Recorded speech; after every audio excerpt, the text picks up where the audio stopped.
you know, the first cuckoo clock came out in the 1500s, and so there is a cuckoo bird, and it's found all over the world. It just so happens in the Black Forest, this wacky bird that would actually nest in other birds' nests wouldn't build its own. It would just kick the other birds out. Made this sound. Okay?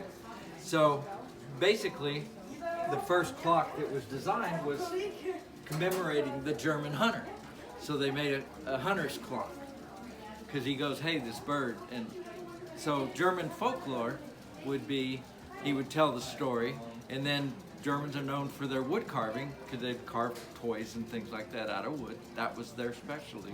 So they had wood carvers, then they had the clockmakers, and they basically collaborated to make a cuckoo clock from this bird that they found in this vast forest, which many stories and fables were told about this forest, Hansel and Gretel and all those guys.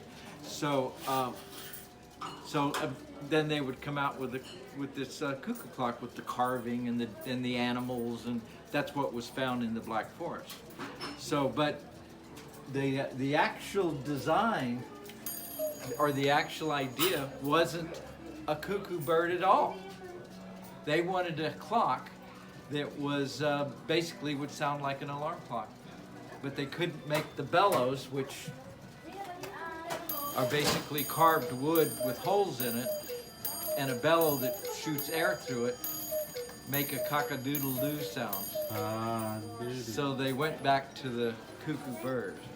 And then, as time would go by, and the popularity and the rarity, and they're made in Germany,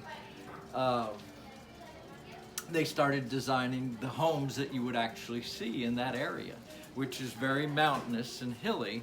So the homes were built with the barns attached. That's why you see the barn doors here.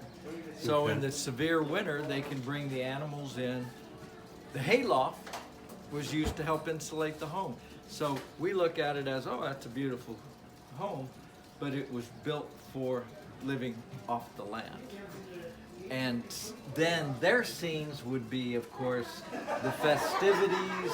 This particular clock is designed from a real home that basically was a farm that sold these type of trees. So Tanninghof, which is basically Hof, of course, house, and then Tanning was the Christmas tree design.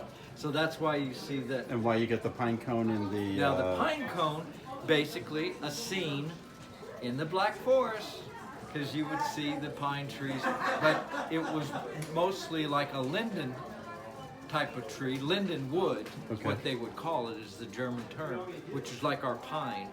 And then that's where you would get the pine cones for the weights. These are the weights, that's what runs the clock. And then of course the pendulum, if it was a leafy type clock, it would have a leaf. If it was a, let's just say chalet, it would have that type of chalet type. And that represents a shield. A shield, so it could be a family crest or something of that nature that it might be on it. You know, stuff like that. Yeah. Wow. A lot of details. Yeah. So to answer your question, I hope I did, is that when you think of a cuckoo clock, first thing you think of is Germany, Black Forest, and then this is what you would see. It tells time, especially these type movements. I mean, I also repair, so I restore 200-year-old cuckoo clocks. You know, and the movements that are in there, they're heavier, they're thicker, their brass is thicker, so the gears don't really wear out, things like that. But there's parts that wear, but being in the clock repair, you can repair that.